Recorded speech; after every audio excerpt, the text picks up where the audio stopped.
आदरणीय भाई बहनों, धर्म प्रेमी सज्जनों, पीछे आपने हमारी बहन साध्वी सविता जी के माध्यम से अनेकों ज्ञान विज्ञान के विषय में बहुत सारी वीडियो आपने देखी हैं, क्योंकि हमारी बहन का ये मुख्य उद्देश्य है कि भाई अपने विचारों को हम जन जन तक पहुंचाएं। जो विचार देश, राष्ट्र, हमारी मातृभूमि, हमारे राष्ट्र को आगे ले जाने के लिए उपयुक्त विचार हैं, उनको हम एक YouTube के माध्यम से उनको लोगों के बीच में पहुंचाएं।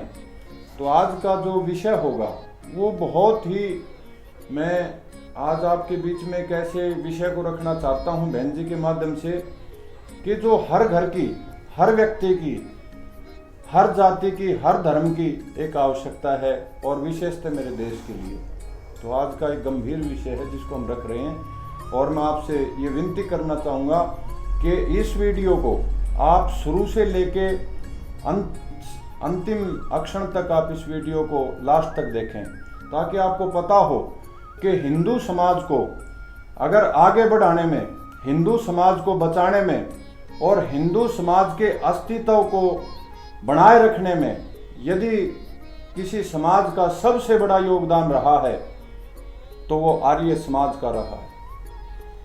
और हमारे समाज में महाभारत के युद्ध के बाद इतना बदलाव बहन, इतना परिवर्तन जी, इतनी गलत बातें समाज में शुरू हो गई थी, क्योंकि उस युद्ध में 10 लाख से भी ज्यादा व्यक्ति मरे और उसमें बड़े बड़े योद्धा, बड़े बड़े विद्वान, बड़ी बड़ी विदुषी हमारी बहनें, बड़े बड़े आचार्य, उस समय के बड़े बड़े वैज्ञानिक व्यक्ति समाप्त हो गए। और उसके बाद में हमारे हिंदू समाज को ऐसा ग्रहण लगा अंधकार का, अंधविश्वास का, अज्ञानता का। हमने वेद का मार्ग छोड़ दिया और अज्ञानता के मार्ग को अपना लिया। और धीरे धीरे जैसे जैसे समाज आगे बढ़ता गया, हमारे समाज के अंदर अनेकों त्रुटियां, अनेकों अंधविश्वास, पाखंड, पोपलीला और हमारे महापुरुषों के ऊपर अनेकों प्रकार के लांछन लगा दिए गए। और जो समाज कभी पूरी दुनिया का विश्वगुरु होता था, जो देश पूरी दुनिया का मार्गदर्शिता होता था, जिस देश के अंदर बड़े बड़े योद्धा होते थे, बड़े बड़े विद्वान होते थे, और उसी देश का धीरे धीरे देश गर्त की तरफ चला गया, अंधकार की तरफ चला गया। हमने वेद का मार्ग छोड़ दिया और हमने आगे चल करके हमारे समाज में ऐसा अंधविश्वास फैल गया कि उस अंधविश्वास की बदौलत हमारी माताओं को, बहनों को अपमानित किया गया, प्रताड़ित किया गया, छुआछूत हमारे समाज में आ गई, अंधविश्वास हमारे समाज में आ गया, भूत प्रेत, गंडा डोरी तबीज, ये जितने पाखंड, ये जितना अंधविश्वास, जितनी ये जन्म पत्री हैं, ये जन्म कुंडलियां हैं, ये सारा ज्ञान और अंधविश्वास महाभारत के युद्ध के बाद आया। नहीं तो हम तो वेद के विद्वान थे, पूरी दुनिया को वेद का ज्ञान देते थे, हमारे यहाँ तो अंधविश्वास था ही नहीं। हमारे इतिहास को जब आप पढ़ के देखेंगे, चाहे मर्यादा पुरुषोत्तम श्री राम की बात हो या योगीराज श्री कृष्ण महाराज की बात हो, आप रामायण को पढ़िए, आप महाभारत को पढ़िए, किसी सीरियल को देखिए, रामायण और महाभारत में प्रत्येक हमारे योद्धा महापुरुषों को, ऋषि मुनियों को आर्य पुत्र कहा गया है, क्योंकि ये देश आर्यों का है, ये राष्ट्र आर्यों का है। और हमारा सबसे बड़ा जो धर्म है वो वैदिक सनातन धर्म है, यानी आर्य धर्म है। हम लोग आर्य वेद पाठी लोग थे, लेकिन धीरे धीरे वो सब चीजें लोप हो गई, गुरुकुल हमारे समाप्त होने लगे, वेद का पठन पाठन बंद हो गया और इन सब बुराइयों ने जन्म ले लिया। और इन बुराइयों का इतना ज्यादा बोलचाला हमारे समाज में बढ़ गया कि मैं तो हैरान होता हूं कि मर्यादा पुरुषोत्तम राम का यदि इतिहास उठाएं तो पूरे जीवन में मर्यादा पुरुषोत्तम श्री राम ने कभी पत्थर पूजा नहीं की, कभी मूर्ति पूजा नहीं की, कभी अंधविश्वास को नहीं माना, कभी पाखंड को नहीं माना, कभी गंडा डोरी तबीज को नहीं माना। और उसी के नाम से भगवान मर्यादा पुरुषोत्तम श्री राम के नाम से, जिस मर्यादा पुरुषोत्तम श्री राम ने 4 वेदों का, वे बहुत बड़े विद्वान थे, गुरुकुल में पढ़े। उनका तो बहन इतिहास आता है कि वशिष्ठ मुनि के गुरुकुल में उनके भाई भरत, लक्ष्मण, शत्रुघ्न और सारे के सारे गुरुकुलों में पढ़ के वेद के विद्वान बन के निकले थे जी। चाहे आप वीर बालाजी हनुमान का इतिहास पढ़िए, हनुमान जी गुरुकुल में पढ़े लिखे बहुत बड़े सुंदर और विद्वान थे, लेकिन इन पाखंडियों ने, इन ढोंगियों ने उनके पूंछ लगा दी, उनके मुंह को बंदर जैसा बना दिया। और नहीं तो वो तो बहुत बड़े ब्रह्मचारी थे, योगी थे, तपस्वी थे, ब्रह्मनिष्ठ व्यक्ति थे, वेदों के विद्वान थे। और ऐसे ऐसे पाखंड, ऐसे ऐसे अंधविश्वास हमारे महापुरुषों का बंदर बना दिया, लंगूर बना दिया, कभी हमारे महापुरुषों को किसी रूप में ये पाखंडी प्रस्तुत कर रहे हैं। तो मैं आपको बताना चाहता हूँ, आज के केवल आर्य समाज है जो धर्म की बात करता है, सत्यता की बात करता है, राष्ट्र निर्माण की बात करता है। ना तो ये सब पोप लीलाएं महाभारत के युद्ध के बाद आई हैं। महाभारत के समय तक बहन, जितना हम इतिहास, वैदिक इतिहास पढ़ते हैं, हमारे देश में मूर्ति पूजा नहीं थी, ये पाखंड नहीं था, ये ढोंग नहीं था, ये आडंबर नहीं था। ये सारा जो जैन धर्म, बौद्ध धर्म जो पनपा इस देश के अंदर, ये सारी मूर्ति पूजा जैन धर्म से आई है। और उन्हीं की देखा देखी हमने भी इस मूर्ति पूजा को स्वीकार कर लिया। हमने भी पत्थर पूजा शुरू कर दी, हमने भी पाखंड शुरू कर दिए, हमने भी अंधविश्वास शुरू कर दिया। और धीरे धीरे सारी मान्यताएं हमारे समाज में बढ़ती चली गई अज्ञानता की। और इस ज्ञान का प्रकाश, अज्ञान समाज को, अंधविश्वास जब चरम पर था, अज्ञानता जब चरम पर थी, पाखंड जब चरम पर था, तो इस धरती के ऊपर एक महापुरुष ने जन्म लिया। उस महापुरुष ने जन्म से लेकर मृत्यु पर्यंत समाज और राष्ट्र के लिए अपने जीवन को आहूत कर दिया। उस महापुरुष को मैं कहता हूं, अगर हम सूर्य चंद्रमा जैसा अगर उस महापुरुष का नाम दें तो कोई अतिशयोक्ति नहीं होगी। और उस महापुरुष का नाम था आदरणीय स्वामी दयानंद सरस्वती जी। उन्होंने उस अज्ञानता के युग के अंदर जन्म लेकर के सारे समाज को ज्ञान दिया, प्रकाश दिया।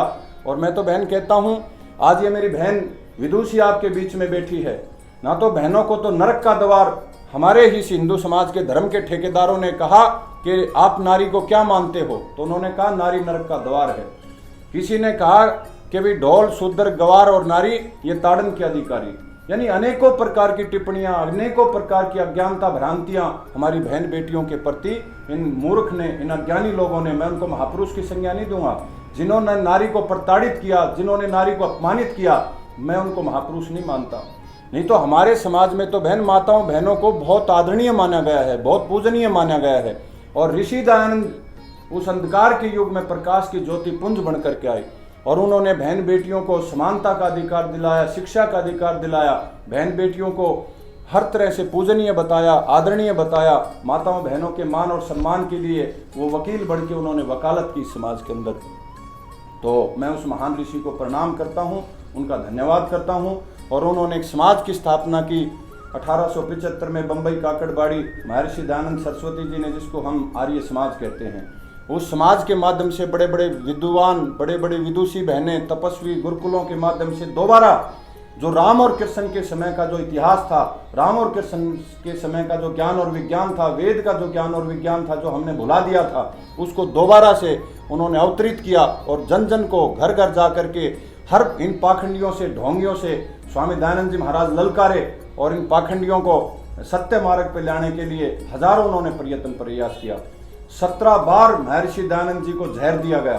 किसके लिए लड़ रहे थे? वो हिंदू समाज के लिए लड़ रहे थे। वो हिंदू समाज और इस देश को दोबारा से सोने की चिड़िया देखना चाहते थे। दोबारा से इस देश के अंदर वेदों का वही समय चाहते थे जो मर्यादा पुरुषोत्तम श्री राम के समय में था, योगीराज श्री कृष्ण महाराज के समय में था। दोबारा से उनका एक ही लक्ष्य था कि हम वही भारत बनाएं जो उस समय के महापुरुषों का भारत होता था। और वो आखिरी दम और आखिरी सांस तक लड़ते रहे।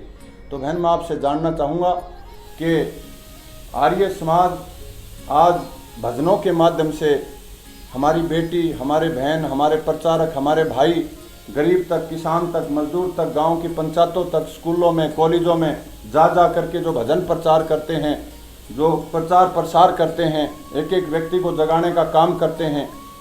और स्वामी दयानंद सरस्वती जी महाराज ने एक अमर ग्रंथ लिखा, सत्यार्थ प्रकाश। हमारी बहन के हाथ में ये पुस्तक है, ये पुस्तक आप देख रहे हैं, सत्यार्थ प्रकाश। ये एक ऐसी पुस्तक है, यदि आपको अपना घर बचाना है, यदि आपको अपने बच्चों को आदर्श बनाना है, यदि आपके बच्चों को आप राम और कृष्ण जैसा बनाना चाहते हैं, यदि इन पाखंडियों, इन ढोंगियों, इन लुटेरे लोगों से अपने घर को बचाना चाहते हैं, इन तांत्रिकों से अपने घर को बचाना चाहते हैं, इन जादू टोने, गंडा डोरी तबीज से अपने घर को बचाना चाहते हैं, अंधविश्वास से अपने घर को बचाना चाहते हैं, अपने बच्चों को आदर्श बनाना चाहते हैं, तो जरूर इस पुस्तक को मंगाएं और अपने घर में अपने बच्चों को पढ़ाएं। अन्यथा ये ढोंगी, ये पाखंडी, ये मक्कार लोग जो समाज में हमें गुमराह करते हैं, अंधविश्वास, अंधकार, अज्ञानता फैला करके हमारे बच्चों के भविष्य को बर्बाद करते हैं, हमारे घर को तबाह करते हैं, हमें तनावग्रस्त करते हैं और हमारे जीवन को बर्बाद कर देते हैं अज्ञानता का दिखा दिखा करके, पाखंड को फैला फैला करके। उनसे यदि आप बचना चाहते हैं तो बहन मेरा अपना अनुभव ये है कि ये एक ऐसी पुस्तक है जो आपको परमात्मा की वास्तविकता बताएगी, भगवान क्या है पूरे विस्तार से स्वामी जी ने पहले ही समोल्लास में वर्णन किया है, और बाद में समाज का जो पाखंड, अंधकार, अंधविश्वास है वो खुल करके स्वामी जी महाराज ने, इसका नाम भी सत्यार्थ प्रकाश पुस्तक है, यानी सत्य का अर्थ प्रकाश के अंदर स्वामी जी महाराज ने हजारों पुस्तकों का अध्ययन करके अपने तप और त्याग, अपने ओज के द्वारा इस पुस्तक को जो है रचित किया। और ये मैं आपसे विनती करूंगा कि आप कम से कम इस पुस्तक को हर घर में अपने बच्चों को पढ़ाइए। आप अपने बच्चों को बलवान, चरित्रवान, ब्रह्मचारी, सदाचारी, संयमी और एक अच्छा बेटा बेटी बनाना चाहते हैं तो इस पुस्तक को जरूर अपने घर में लेके आएं, अपने बच्चों को पढ़ाएं।